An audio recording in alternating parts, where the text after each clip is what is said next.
yang menjadi penguasa tunggal yang ada di bumi Jawa dengan menyatukan Jenggala dan Panjalu. Momentum waktunya kita hitung dari 1222 sampai kapan kerajaan Singasari itu menjadi satu kerajaan yang otonom. Singasari sebenarnya bukan merupakan kerajaan yang berusia panjang. Jadi usianya tidak sangat panjang. Kalau kita bandingkan dengan kerajaan-kerajaan lain yang ada di Jawa, barangkali Singasari itu paling pendek. Ya, yang tarikhnya jelas ya. Tarikhnya jelas. Kerajaan Kanjuruhan saja. Kerajaan Kanjuruhan sudah mulai tahun 800 awal. Dan Kanjuruhan itu kemudian berhasil dikuasai Balitung pada tahun 800 akhir ya, 800 akhir. Jadi usianya kurang lebih 1 abad. Singasari kurang dari 1 abad. Singasari sebagai satu kerajaan yang otonom hadir tahun 1222 dan mengalami keruntuhan itu 1292. 70 tahun. Ya, kurang dari 3/4 abad ya. Jadi usianya enggak panjang. Hanya ada 4 sampai 5 penguasa yang ada di Singasari ya. Orang seringkali menyebut 5, dimulai dari Angrok sebagai penguasa yang pertama, kemudian berikutnya itu digantikan oleh Anusapati sebagai penguasa yang kedua. Nah, seringkali dikatakan Tohjaya itu adalah raja ketiga. Tapi kalau kita memeriksa keterangan dalam prasasti Mula Malurung yang berangkat tahun Mula Malurung itu memang prasasti ini prasasti di daerah Singasari ya, sehingga informasinya boleh dikatakan akurat ya, karena prasasti ini dikeluarkan oleh Raja Wisnuwardana berangkat tahun 1255 itu ya. Kalau kita melihat keterangan dalam prasasti Mula Malurung, Tohjaya itu tidak berkuasa di timur Gunung Kawi, tidak berkuasa di Tumapel ya. Tohjaya ini adalah Raja Singasari, tapi lebih pada posisi bawahan yang ditempatkan di Kadiri, ya, di Kadiri. Ketika itu di timur Gunung Kawi itu yang berkuasa adalah Anusapati. Jadi Anusapati dan Tohjaya ini memerintah dalam waktu yang relatif sama. Tapi kemudian ada upaya dari Tohjaya untuk bisa mengambil kekuasaan di timur Gunung Kawi dengan menyernakan Anusapati, yang itu digambarkan di dalam Pararaton. Jadi dengan demikian ada pendapat yang menyebut Tohjaya itu adalah raja ketiga Singasari, tapi ada yang tidak. Tohjaya itu tidak raja ketiga karena memerintah bersamaan dengan Anusapati. Kalaupun Tohjaya itu kemudian memperoleh kemenangan dengan menyingkirkan Anusapati seperti yang digambarkan dalam Pararaton, itu hanya pendek saja, hanya beberapa lama, karena segera setelah itu disingkirkan lagi oleh 2 keponakannya oleh Wisnuwardana dan Narasingamurti ya, yang kemudian menjadi penguasa di Singasari. Nah, itu yang disebut-sebut sebagai penguasa ketiga, dan berikutnya yang terakhir adalah Kertanegara. Jadi Singasari itu hanya diperintah oleh 4, atau kalau Tohjaya mau ditambahkan ya 5. Pendek, hanya 70 tahun. Nah, lalu yang menjadi pertanyaan kita, kerajaan dengan usia yang pendek ini apakah punya cukup kontribusi terhadap kesejarahan Jawa? Apakah punya kontribusi terhadap kesejarahan Nusantara?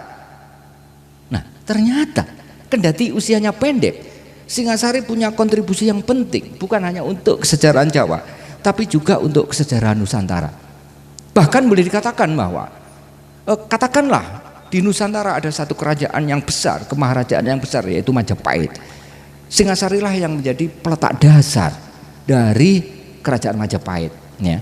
Singasari Ken Angrok itu bisa dibayangkan seperti Chandragupta Maurya, raja gedenya Ashoka, tapi peletak dasarnya itu adalah Chandragupta Maurya gitu ya. Macam begitu ya. Jadi Kebesaran Majapahit karena fondasi yang kuat yang dibangun oleh Singasari. Ya, Bapak Ibu dan saudara-saudara sekalian, pada masa yang hanya pendek 70 tahun, kerajaan Singasari itu bisa dipilah menjadi dua, dibagi menjadi dua, yaitu Paro pertama dan Paro kedua.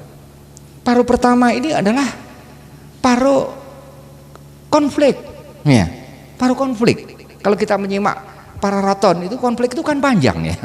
Naiknya Angrok juga konflik, lewat konflik, jatuhnya Angrok lewat konflik juga, terbunuh, ya gitu ya.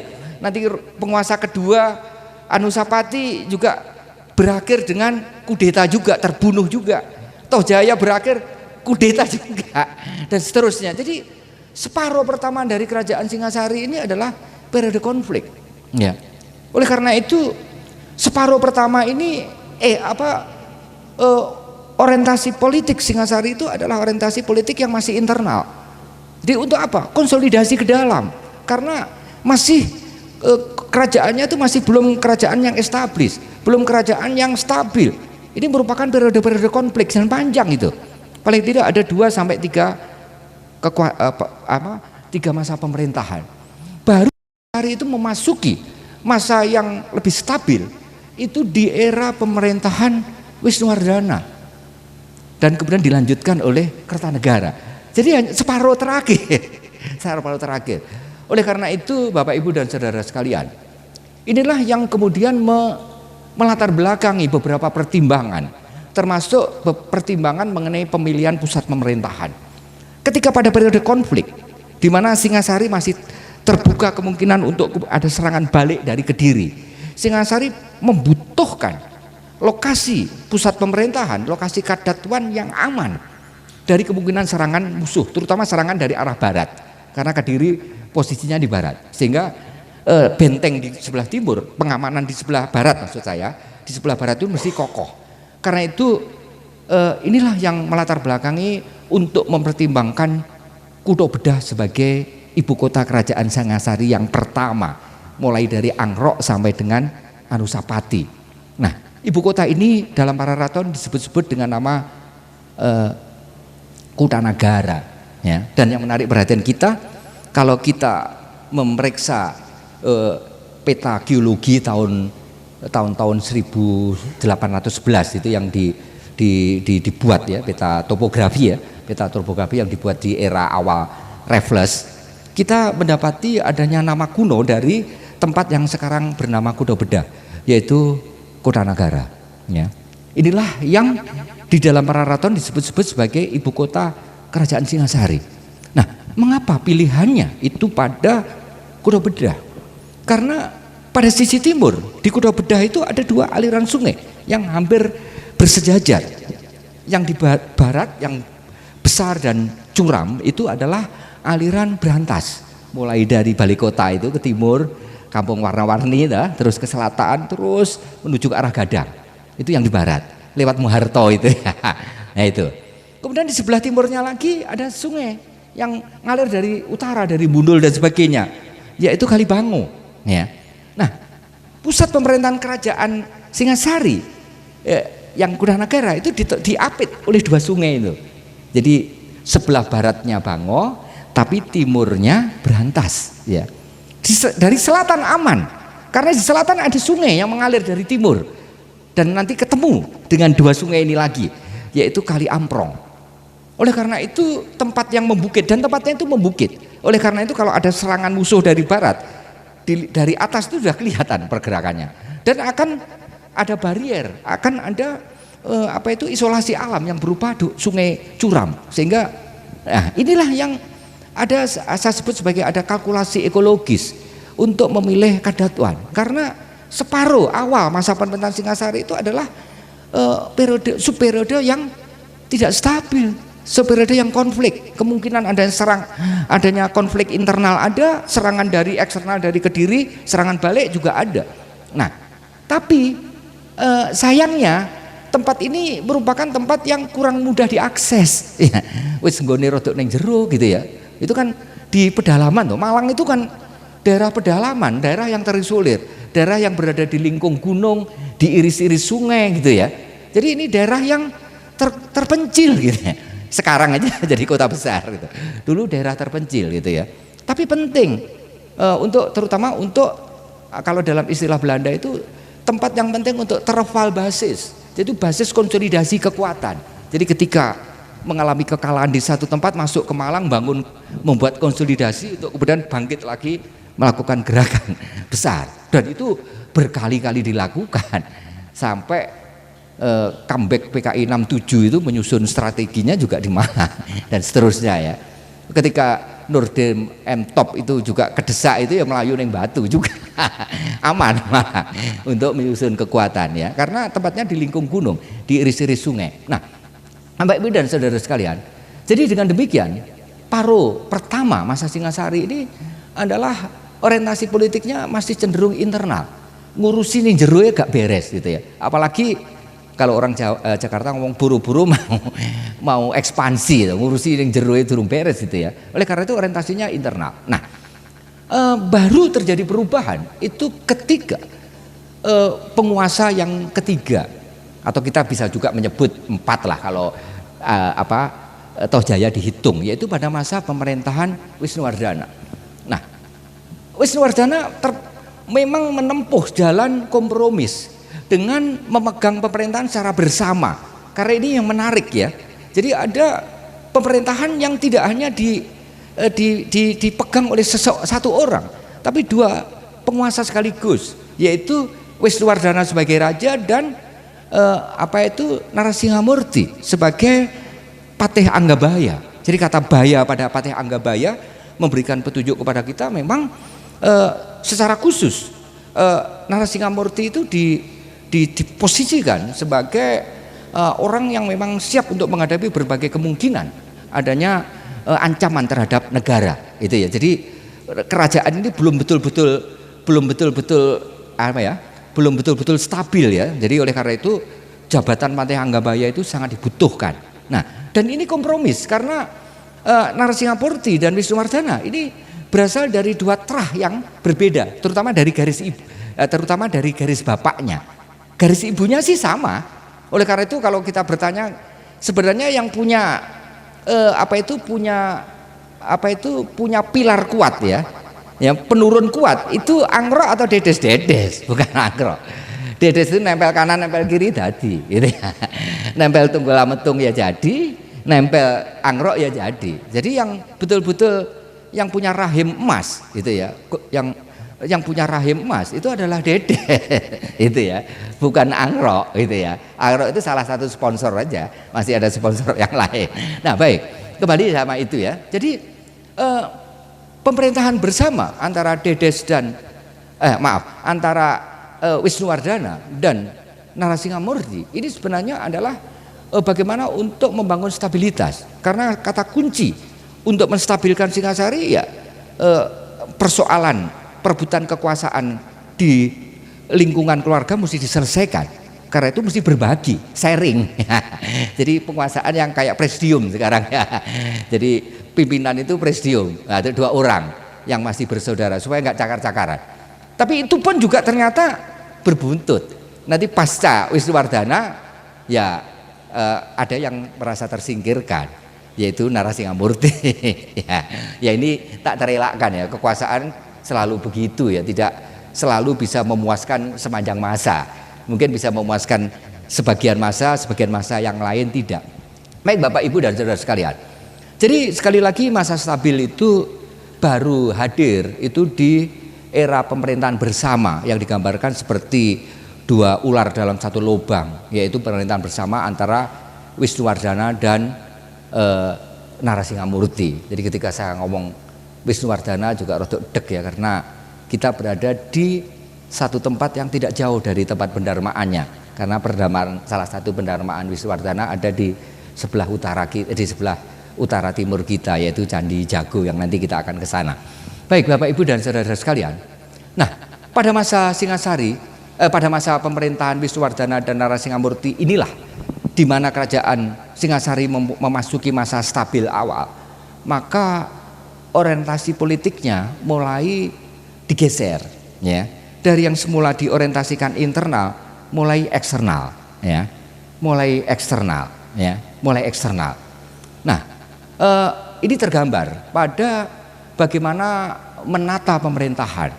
Kalau kita melihat keterangan dalam Prasasti Mula Malurung 1255, penataan pemerintahan dilakukan di mana Kerajaan Singasari sebagai kerajaan besar itu membawai 8 kerajaan bawan, 8 kerajaan vasal, yang masing-masing vasal diperintah oleh pejabat setingkat nararya, ya, nararya. Misalnya Nagari Lamajang itu dengan dengan penguasa nararya yang disebut dengan Nararya Kirana, itu salah satu negara vasal.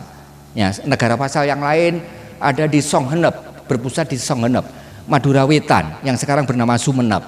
Kemudian Daha, Kadiri, X kerajaan sebelumnya itu menjadi vasal yang kuat, ada Gelanggelang dan seterusnya ya. Total ada 8 ya. Ini adalah 8 kerajaan kerajaan bawahan Singasari yang lokasinya relatif ya. Relatif berada di hampir seluruh wilayah Jawa Timur. Karena Lamajang ini kekuasaannya sampai ke daerah timur, sampai ke Tapal Kuda. Karena itu sebutannya seringkali disebut Lamajang Tigang Juru ya. Jadi Lamajang dan 3 penguasa yang bergelar juru, para juru ya. Karena itu Tigang Juru. Itu ada di daerah Tapal Kuda. Nah, jadi pada masa Singasari inilah tergambar bahwa kerajaan Singasari ya, pada masa Wisnuwardana dan Narasingamurti inilah kerajaan Singasari betul-betul memperoleh hegemoni atas bumi Jawa, dan ini tergambar pada Prasasti Mula Malurung ya, tergambar pada Prasasti Mula Malurung. Nah, sebenarnya kemenangan Angrok terhadap Kertajaya ini sudah hampir bisa menyatukan bumi Jawa, karena dengan tumbangnya Kadiri kan berarti penguasa tunggal di Jawa itu kan Tumapel, tapi masih rentan konflik. Terbukti Kadiri ya itu belum betul-betul fix ya, betul-betul fix. Ada Tohjaya sempat konflik dengan Anusapati. Oleh karena itu di masa pemerintahan Kertanegara Wisnuwardana, di Kadiri itu ditempatkan putra mahkota Wisnuwardana sebagai raja muda, sebagai Yuva Raja, sebagai Kumara Raja. Siapa? Kertanegara ya, aman.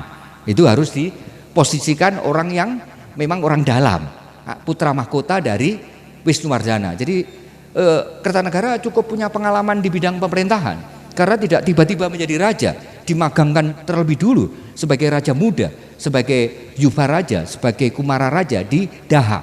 Oleh karena itu dapat dipahami jika Kertanegara itu punya konstituen yang luas, baik di Kediri sampai Tulungagung ya. Ada prasasti penting di era ini, di era pemerintahan Wisnuwardana dan putranya sebagai penguasa di Kadiri, yaitu prasasti Penampihan II atau prasasti Sarwadharma yang ditempatkan di lereng Wilis di Penampihan misalnya.